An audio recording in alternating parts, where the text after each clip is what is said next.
So we have a large brick pit that's built in the middle of this kitchen.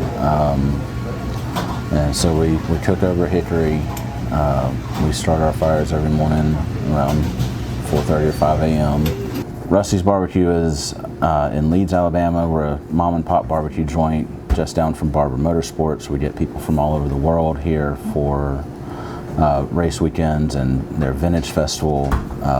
We see, just last week, we saw a whole group of people from France that came in for the 60th anniversary of the Ford Mustang, which was just a really cool event. Serving standard barbecue menu stuff like pulled pork, St. Louis cut ribs, smoked turkey, brisket, sausage, great hamburgers, that sort of thing. We have great homemade desserts. Don't ask me to pick a favorite because the peanut butter pie is my wife's recipe, the banana pudding is my mama's recipe, and the coconut and chocolate pie are my granddad's recipe. So I kind of love all of those.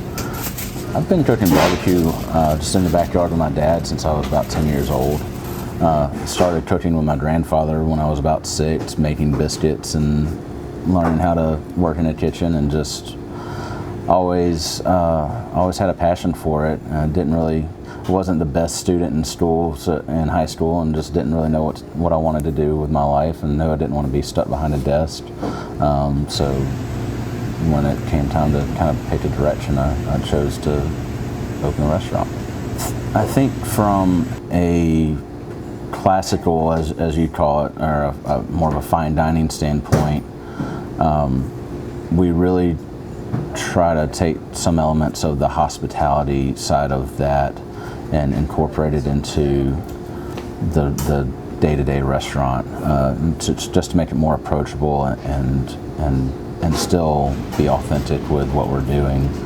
Trying to use some elements and some techniques that we would use in classical cooking and traditional, it's really not that far off from traditional French techniques and then doing barbecue. We're slow cooking old tough cuts of meat that are peasant food essentially, or poor people food that is a huge tradition here in the South.